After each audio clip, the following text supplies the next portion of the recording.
A ver, caballero, cuando yo hablo de los cubanos programados, yo no estoy diciendo a los cubanos como si fueran una raza aparte de mí.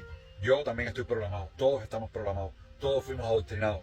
Lo que pasa es que una cosa es comenzar a investigar por querer salir de la inopia cultural donde nos han alimentado desde que nacimos, y otra cosa es seguir el programa tranquilamente. Tampoco me refiero a los programados como las personas que apoyan la dictadura. No digo que los programados sean los cubanos ignorantes, los cubanos miserables que están dentro de Cuba, que apoyan la dictadura. Digo que programados estamos todos.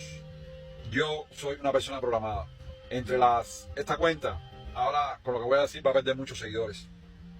La historia de Cuba, la historia que nos contaron, la historia de las conquistas heroicas de los libertadores de Cuba, esa historia en la realidad no tiene nada que ver con política, en la realidad no tiene nada que ver con patriotismo. Todos los alzamientos que existieron en Cuba fueron debido a dificultades económicas que hicieron cambiar. Por ejemplo, los criollos, descendientes de españoles y españoles amancebados, que se alzaron contra la colonia en Cuba. Yo le digo colonia, pero en realidad fue el virreinato. En realidad todos sus intereses, ninguno, cero, era patriótico. Todos sus intereses eran comerciales. Ellos querían quitarse los impuestos de la corona española y comerciar con el naciente, o sea, con la creciente economía de los Estados Unidos, que era en aquel tiempo más justa y más cercana y más fácil de realizar que la exportación a la metrópoli española. Todos los héroes estos que nos hablaron, Maceo, Martí, yo que sé, Quintín Bandera, toda esta gente, ninguno les interesaba que se acabara la esclavitud. Para ellos la esclavitud era el método de producción. O sea que la historia que nos contaron a nosotros, que era patriotismo y humanidad, eso completamente fue mentira. Máximo Gómez probablemente fue uno de los pocos que fue a lidiar en Cuba por convencimiento propio, porque Máximo Gómez no es una persona que, según mis investigaciones, haya tenido fuertes nexos económicos con la isla de Cuba como para integrarse en la batalla por intereses económicos. El resto sí.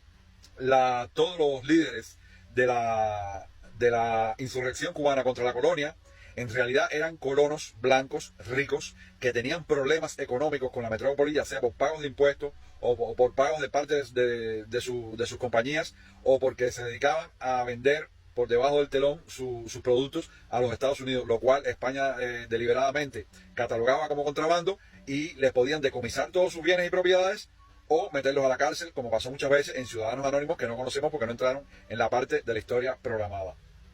Ahora, hay héroes de estos, de los mambises, que no eran colonos, que eran descendientes de esclavos, que eran personas humildes, muy pocos, porque la mayoría eran analfabetos, o si eran descendientes de esclavos no tenían ningún poder en muy raras ocasiones para lograr ningún cargo en el ejército corrupto mambí, que era, como digo, como mismo son ahora los inmigrantes, eran en aquel tiempo militares económicos, como ahora mismo los emigrantes también son económicos. Ahora ningún emigrante es refugiado realmente del sistema político de Cuba. Ahora todos los emigrantes que están viniendo de Cuba son emigrantes económicos. De hecho, el 98% es incapaz de mencionar nada en contra de la dictadura porque está esperando que le den los papeles aquí para ir corriendo a Cuba a ostentar con su dinero. Ni siquiera es para ver a su familia, ni siquiera es para rescatar a nadie, es a ostentarle. El sueño del cubano que sale actualmente de Cuba es conseguir los papeles pronto para llegar a Cuba a estar en el otro lado del muro con ostentación. Esa es la idea del cubano programado ahora.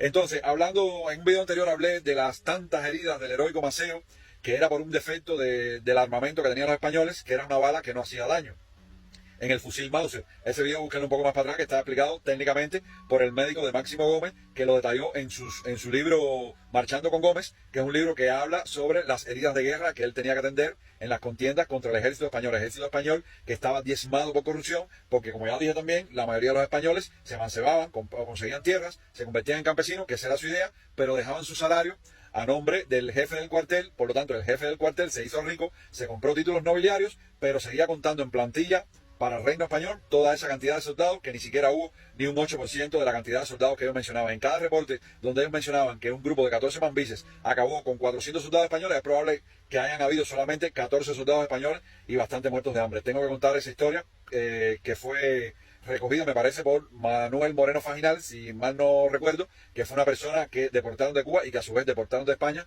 por contar más o menos esto mismo que yo estoy contando. Maceo, Antonio Maceo, el titán de bronce, el heroico de las no sé cuántas heridas y de las no sé cuántas cargas en machete, era un asesino sanguinario.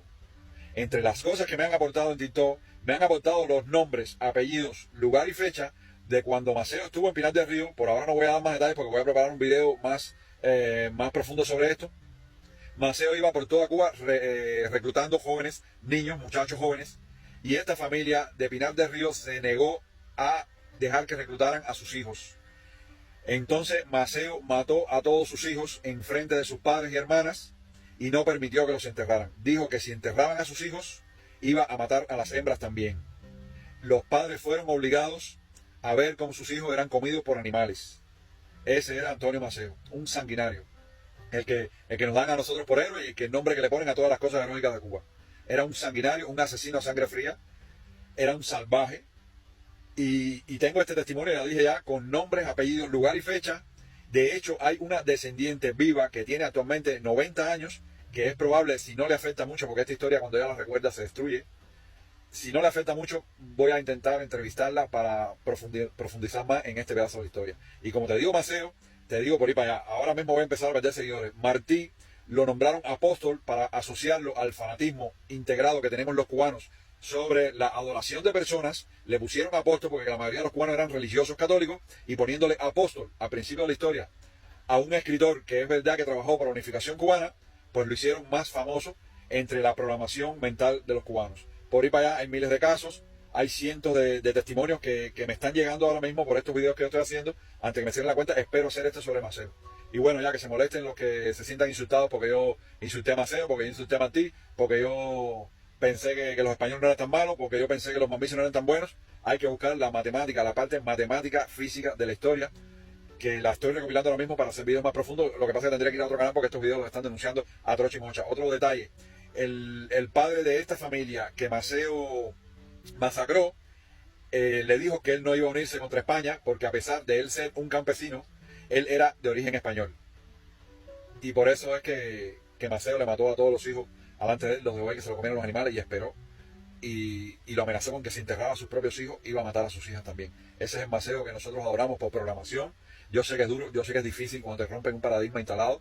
Yo sé que es difícil cuando lo que has creído toda tu vida es completamente al revés de lo que has creído. Pero bueno, como siempre tienen opciones, que es usar la programación que tenemos todos los cubanos para denunciar estos videos, para hacer un acto de repudio verbal, o tienen la otra opción de poner en duda lo que le han enseñado y intentar documentarse para no morir como unos cubanos programados, sumisos de un sistema, incluso estando en contra de la dictadura.